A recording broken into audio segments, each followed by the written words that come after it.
Bonjour, c'est Ursula Lancard. On est le 15 juillet 2018. Je viens sonner la trompette aujourd'hui, encore et nous rappeler que nous sommes vraiment dans le temps où les choses vont se déclencher et notre Seigneur Jésus-Christ va venir enlever celle-là qui s'est apprêtée pour lui. Alors, vous savez, ces derniers temps, le Seigneur réveille ses enfants par plusieurs personnes, plusieurs messages qu'il donne ça et là, peu importe le continent, peu importe le pays, peu importe la ville, il y a toujours une personne qui sera réveillée pour dire aux gens, le Seigneur arrive et puis apprêtons-nous. Alors, ce n'est pas parce que tu vas à l'église que le Seigneur va te prendre, mais il prendra ceux-là qui se sont apprêtés, ceux-là qui se sont dépouillés, qui ont laissé le monde et ses valeurs et qui se sont tournés uniquement vers lui. Alors, c'est vraiment une vie vraiment de renoncement total. C'est une vie où vraiment on maigrit, entre guillemets. C'est comme une personne qui a de l'embonpoint. Qui mange tout, il veut manger du poulet, il mange, il veut manger du hamburger, il mange, il veut manger, je sais pas, de la graisse, il mange, et puis là, subitement, c'est comme, oups, non, il faut enlever les extras. Alors, la personne se rend compte que finalement, les extras, c'est tout ce qui est gras, et puis que finalement, il faut se tenir juste à manger, par exemple, des légumes. Alors, voilà, on finit par fondre.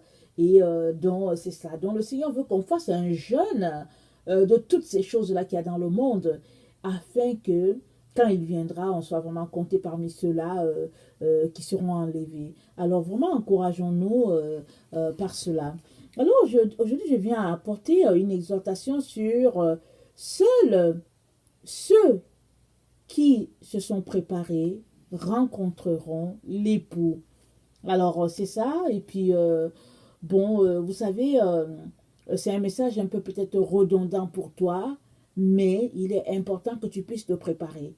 Alors, si tu ne te prépares pas, écoute, tu n'iras nulle part. Et se préparer, c'est quoi? C'est mourir en soi-même. C'est ça, se préparer. Alors, Jésus dit que si le grain ne meurt, il ne peut donner du fruit. Mais quand il meurt, il produit beaucoup, il donne des grains 100, 50, il produit beaucoup. Alors, il faut donc que cette graine-là meure pour pouvoir produire un arbre qui va donner beaucoup de fruits. Alors, souvent, en tant qu'humain, en fait, on a la difficulté à faire l'analogie avec une plante. Parce que la plante, c'est évident que si tu ne mets pas le grain de maïs au sol, le grain de maïs, il va rester grain de maïs et c'est tout. Et il ne va pas te servir à grand-chose, surtout qu'il est déjà sec. Mais si tu prends ce grain de maïs-là, qui est déjà sec, et que tu le plantes, ce grain de maïs arrosé, va devenir un arbre, et puis l'arbre va donner plusieurs autres épis. Alors un seul arbre de maïs peut-être produire peut-être 3, 4, 5 épis, et puis donc voilà, et puis ça aura un grain, aura donné tout cela. Et c'est la même chose avec nous, les humains. Alors il est important qu'on puisse mourir en nous-mêmes afin que Dieu puisse être vivant en nous. Et cela demande une décision de notre part et une volonté de renoncer à tout ce que le Père n'aime pas. Alors, vous savez, si Dieu nous a donné le libre arbitre, c'est pour qu'on puisse faire le choix. Qu'on choisisse, qu'on choisisse, pardon, d'utiliser notre volonté à la gloire de Dieu. Parce que Dieu, comme c'est lui qui nous a créés, il pouvait faire de nous des robots. Alors, on n'aurait pas la volonté. Notre volonté aurait été brimée. Mais Dieu qui est amour, qui nous aime tellement, qui a fait tout pour nous par amour, aimerait aussi voir notre amour en retour pour lui. Alors, la façon la plus extraordinaire d'exprimer notre amour vers le Seigneur, c'est vraiment de lui confier notre volonté. C'est de faire les choses parce que nous l'aimons, parce que vraiment il est tout pour nous et cela, ça passe par notre volonté. Cela passe par soumettre notre volonté.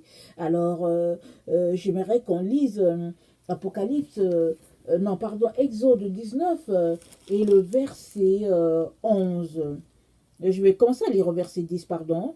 L'Éternel dit à Moïse, va vers le peuple, sanctifie-les aujourd'hui et demain, qu'ils lavent leurs vêtements, qu'ils soient prêts pour le troisième jour, car le troisième jour, l'Éternel descendra aux yeux de tout le peuple sur le mont Sinaï. Donc tu fixeras au peuple des limites tout autour, et tu diras, gardez-vous de monter sur la montagne ou d'en toucher les bords. Quiconque touchera la montagne sera puni de mort. Donc voilà un peu... donc Dieu a demandé à Moïse de sanctifier le peuple, et puis pendant 3 jours.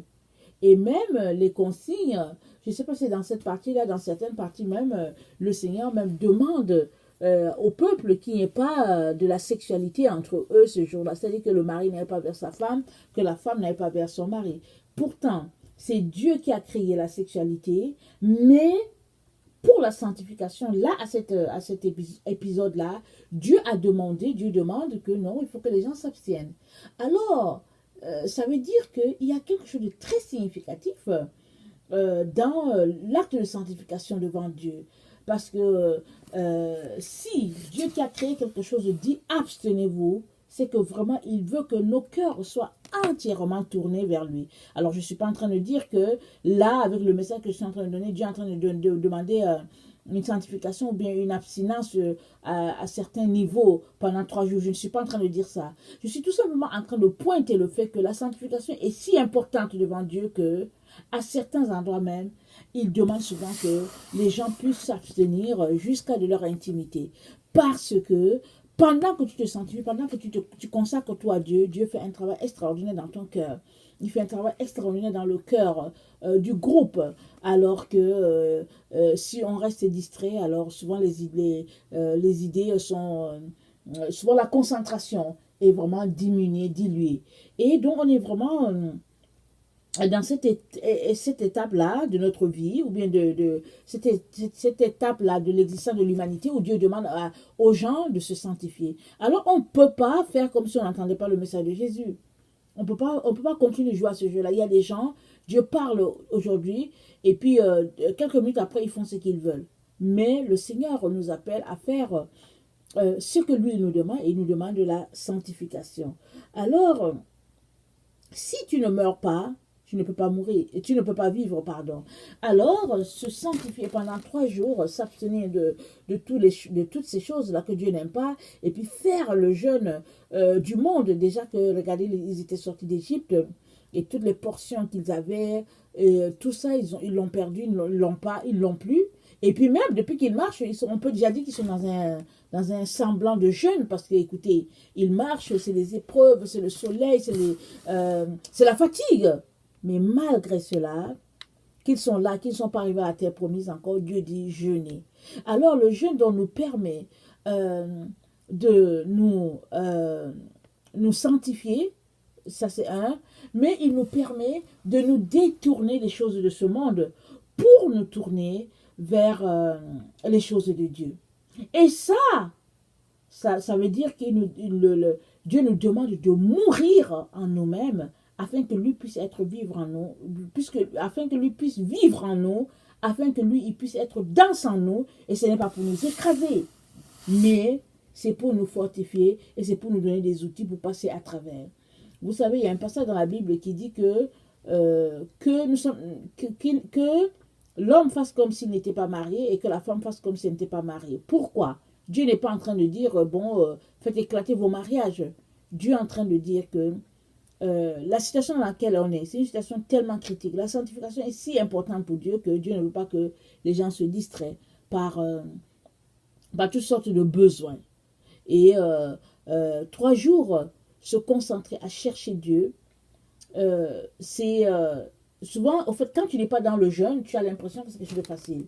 Mais quand tu es plongé dans le jeûne, 3 jours, je peux vous dire que c'est quelque chose de trop. Souvent, même quand il reste souvent même 1 heure avant de casser le jeûne parce que tu t'es fixé un deadline, souvent c'est là que la tentation est grande de ne pas aller jusqu'au bout. Mais quand on réussit souvent à aller jusqu'au bout, pardon, c'est des actes, c'est un acte prophétique aussi qu'on est en train de poser en ce sens-là que bon, on prouve au Seigneur que malgré le fait que notre intestin a faim et puis nous signale qu'il a faim, malgré cela, on est capable de dominer notre chair et lui dire, c'est moi le boss, ce n'est pas toi. Parce que vous savez, hein, souvent le corps demande, le corps est fatigué, le corps a faim, et il est important qu'avec ton libre arbitre, tu puisses dire à ce corps-là que non, c'est moi le boss et puis je domine. Donc voilà. Alors, l'autre truc qui est important de mentionner, c'est qu'il y a quelqu'un, Jonas, qui a traversé aussi une période comme ça. Si vous vous rappelez, à Ninive, la Bible nous dit que Jonas a fait 3 jours annonçant aux gens que répentez-vous, sinon la terre sera, Ninive sera détruite. Répentez-vous, sinon Ninive sera détruite. Et Jonas a fait ce travail-là pendant tout ce temps, tout simplement parce que Dieu voulait qu'il ramène le cœur de ces gens-là à lui. Mais pour Jonas, c'était une mort. Pourquoi? Parce que la Bible dit que Dieu a dit à Jonas, lève-toi et va à Ninive. Jonas s'est levé, il est parti en direction de Tarsis. Alors Dieu a dû vraiment envoyer un poisson qu'il a avalé pour que Jonas soumette sa volonté à celle de Dieu et revienne à les sauver, un peuple que Dieu cherchait déjà. Alors, si tu ne te prépares pas, tu ne peux pas rencontrer l'époux. Les Ninivites, quand ils ont entendu cela, ils ont déchiré leurs vêtements, ils ont mis au jeûne tout le monde, même les poules, les animaux, ils les ont mis au jeûne pendant 3 jours. Parce qu'ils avaient compris la gravité de la situation, ils se sont dit, oh là là là là là, là il faut qu'on sauve nos âmes. Alors, donc, évidemment, j'espère que vous comprenez que je le mets entre guillemets, je suis en train d'analyser ce qui s'est passé. Alors, aujourd'hui, nous, quand Dieu nous dit de nous sanctifier, on a l'impression que, bon, ça peut attendre, on a l'impression que c'est du bluff et tout. Et Jésus-Christ a dit, ce jour-là va nous surprendre comme un voleur. Jésus-Christ va nous surprendre, il va s'amener à un moment où personne ne s'attend. Alors, c'est maintenant que tu dois te sanctifier, c'est maintenant que tu dois chercher sa face pour t'assurer que tu es en train de faire parfaitement ce qu'il attend de toi. Alors, dans le livre de Actes aussi, c'est dit que Paul a jeûné pendant 3 jours et après cela, Ananias fut envoyé vers Paul et il lui a imposé les mains pour que Paul recouvre la vue. Alors, on a besoin, vraiment à ces moments-là de notre vie, mes chers frères et chères sœurs, nous avons besoin de prendre un temps devant le Seigneur, peu importe la durée de ce temps-là, nous avons besoin de prendre un temps devant le Seigneur afin de nous sanctifier, afin de mourir en nous-mêmes, afin pour que Jésus-Christ puisse vivre en nous. Le grain, s'il ne tombe pas, voilà, il ne produit rien. Mais une fois qu'il tombe, alors il s'en va dans les lieux, comment on appelle ça, les lieux terrestres, ou bien je sais pas, en tout cas là où il a été sémé. Et puis là, après un certain temps, ça germe et puis ça produit un arbre, et puis bon, ça produit un arbuste, et puis bon, finalement, on a les fruits. Alors, il est donc important que nous ne puissions pas négliger les messages du Seigneur, les messages annonciateurs du Messie. Il est important qu'on ne les néglige pas. N'embarquez pas dans le piège de tous ceux-là qui disent que ah ouais, ils ont souvent dit ça, et puis rien ne s'est passé, et puis bon, ça sera encore pareil. Non, non, non. Un jour, il a été dit que le Messie naîtrait à Bethléem, et puis le Messie fut né. Alors, ça a duré, et puis là, on nous dit aussi que le Messie reviendra, et ça sera aussi comme ça.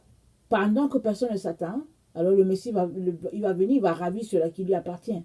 Et c'est comme ça que les autres vont se rendre compte qu'au fait, finalement, ils étaient là, ils côtoyaient, mais ils ne faisaient pas vraiment ce que Jésus disait. Alors, si tu ne te prépares pas, tu ne verras pas la face du Père. Or, le Père veut que tu vois sa face, alors il vient t'encourager et te demander de te préparer. Et alors, les préparatifs nécessitent évidemment ta volonté. Et il nécessite aussi ton sens de collaboration. Parce que si tu ne veux pas collaborer avec ce que Dieu te dit, comment tu dois, par exemple, jeûner, comment tu dois laisser les choses vraiment du monde, comment tu dois faire le jeûne du monde, alors ça veut dire que tout simplement que, bon, tu n'es pas en train de t'apprêter. Parce que s'apprêter, c'est renoncer à toutes ces choses-là qui nous détournent de la face du Père. Et c'est de nous donner de pouvoir revêtir l'homme nouveau. Et cela demande que oui, qu'on accepte de se mettre dans certaines conditions, et puis les conditions sous lesquelles le Père nous a placés parce qu'il nous aime justement. Alors, je viens vraiment nous encourager à mourir en nous-mêmes. Parce que si tu ne meurs pas en toi-même, le Seigneur ne peut pas faire un travail en toi. Il ne peut pas. Tu as besoin de mourir en toi-même pour que ce Jésus-là, il puisse être élevé en toi. Alors, j'aimerais ça qu'on lise, je pense, c'est Acte 14, le verset 22. Alors, ça dit ceci. Je commence au verset 21. Quand ils eurent évangélisé cette ville et fait un certain nombre de disciples, ils retournèrent à Lystre, à Icône et à Antioche, fortifiant l'esprit des disciples, les exhortant à persévérer dans la foi et disant que c'est par beaucoup de tribulations qu'il nous faut entrer dans le royaume de Dieu. Alors vous voyez, alors déjà le temps des disciples, il disait que c'est par beaucoup de tribulations qu'il faut entrer dans le royaume de Dieu. C'est ça qu'il disait déjà. Et aujourd'hui, vous savez, s'il y a une chose que l'enfant de Dieu n'aime pas, c'est bien souffrir. Déjà que notre génération, la génération du 21e siècle, n'aime pas souffrir, c'est une génération de micro-ondes, alors, tout le monde n'aime pas souffrir. Il n'y a personne qui est content devant une souffrance. Et le Seigneur, par ce passage, nous montre que la souffrance, c'est le chemin. C'est le chemin. Il y a beaucoup qui finissent par se détourner du Dieu vivant parce que la souffrance, elle est trop grande. Alors ils se disent que bon, ça ne vaut pas la peine. Mais ce verset-là qu'on vient de lire, le verset nous montre que c'est par beaucoup de tribulations qu'il nous faut entrer. Alors que la souffrance présente par rapport à la gloire à venir, comme a dit Pierre. Je sais que rien n'est facile, mais si nous venons devant Dieu, il nous donnera la grâce de pouvoir aller dans le sens de ce que lui, il veut pour nous. Donc voilà. Alors, je viens aussi parler de la mort en soi, la mort aux choses de ce monde. Pourquoi j'insiste? C'est parce que quand tu ne meurs pas, quand tu refuses de mourir, Jésus-Christ ne peut pas vivre en toi. Il ne peut pas être dans en toi. La seule manière pour toi de laisser toute la place à Jésus-Christ, c'est de mourir en toi. Mourir en toi, c'est quoi? C'est de renoncer à tes projets, renoncer à ta volonté pour embrasser la volonté du Père. Et ce n'est que comme ça que tu pourras être épanoui. Parce que le Seigneur nous a fait pour une relation avec lui. Nous avons été créés pour être en parfaite relation avec le Père. Et l'ennemi le sait, alors il fait tout pour nous en éloigner. Mais le Père vient nous demander de pouvoir faire un jeûne du monde, de pouvoir renoncer à toutes ces choses-là qui nous sont présentées, afin qu'un jour, le Fils nous dise, retirez-vous, je ne vous connais pas. Alors vraiment que le Seigneur nous donne de mettre les points sur les parties qui nous font chuter encore dans nos vies et qu'on se mette à prier afin de trouver l'organisation nécessaire pour pouvoir toucher ce Dieu-là à tous les jours. On en a besoin. Il y a des gens qui disent qu'ils ne sont pas capables de prier. Il y a d'autres personnes qui ne sont pas capables de lire la parole. Il y a d'autres personnes qui passent leur temps à lire des magazines chrétiens et tout ça. Mais tu as besoin d'être éclairé par la parole de Dieu. La Sainte Bible, c'est la parole de Dieu. Et tu as besoin de lire ça souvent, d'être imprégné des valeurs bibliques, de telle sorte que quand quelqu'un va te présenter un autre livre, quand quelqu'un viendra et qu'il va te parler, tu auras l'oreille exercée et tu vas dire non, tu vas refuser. Et cela prend vraiment une volonté de notre part et puis surtout de rester sur ce terrain-là. Parce que souvent, quand on fonctionne dans un groupe, qu'on est avec des gens, alors souvent l'un va nous décourager, l'autre ce sera subtil, l'autre il ne saura même pas qu'il est en train de te décourager, il va te décourager pareil. Alors donc vraiment, venons devant Dieu, présentons-lui nos problèmes et il ne manquera pas de pointer la chose qui nous empêche de nous sanctifier. Il ne manquera pas de pointer l'élément qui nous garde distant du Seigneur Jésus-Christ. Nous avons besoin d'être prêts.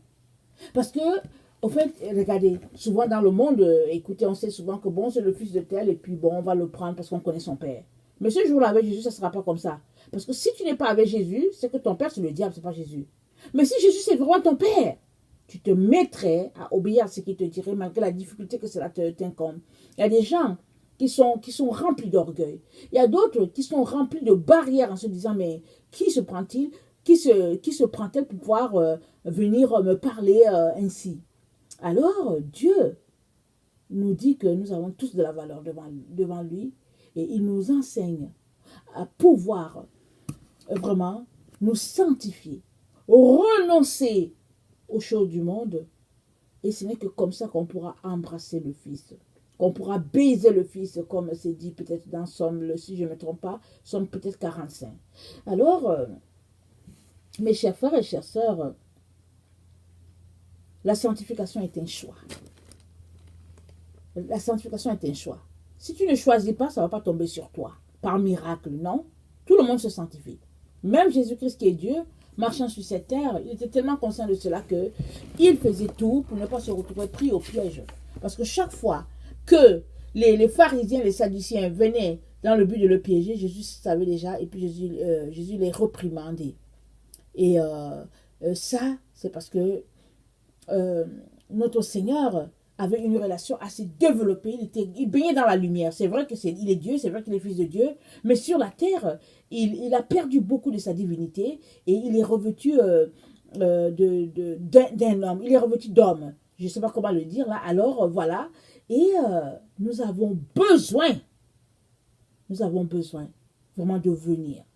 Nous avons besoin que le Seigneur nous aide à trouver l'astuce, la chose qui va faire que on va laisser de côté le monde, on va laisser de côté toutes les passions, on va laisser de côté tout ce que le Père repugne et on va se tourner vers Dieu afin que sa gloire puisse être vue en nous et quand il viendra, il ne manquera pas de nous prendre parce qu'on est un parfum de bonne odeur devant lui. Alors je viens vraiment nous encourager à crier à lui afin qu'il puisse nous aider à sortir du piège que l'ennemi nous a tendu, nous faisant croire que le monde des séductions de ce monde, c'était ça la vérité. Mais la vérité, c'est de vivre détaché de toutes ces choses-là en cherchant son Dieu. Alors voilà. Alors si toi, tu es quelqu'un qui ne connaît pas le Seigneur Jésus-Christ, je viens te dire que Jésus-Christ est aussi mort pour toi. Et il est important que tu puisses te renseigner et t'assurer que t'assurer que tu es prêt s'il venait. Tu as besoin de t'assurer de ça. Et ce sera comment? C'est en lui donnant ta vie. Parce qu'il n'y a pas une religion qui va te sauver. Mahomet ne va pas le faire. Confucius ne peut pas le faire. Non plus Bouddha. Mais Jésus-Christ est le seul. L'intermédiaire qui a été donné. Le seul est capable de te sauver. Alors vraiment que sa grâce vraiment demeure sur chacun d'entre nous et qu'il nous donne de pouvoir nous préparer et de mettre vraiment notre volonté à son service. Ce n'est que comme ça qu'on obtiendra vraiment des chants d'allégresse et des cris de joie. Merci. Que sa grâce demeure sur vous. Au nom de Jésus. Amen.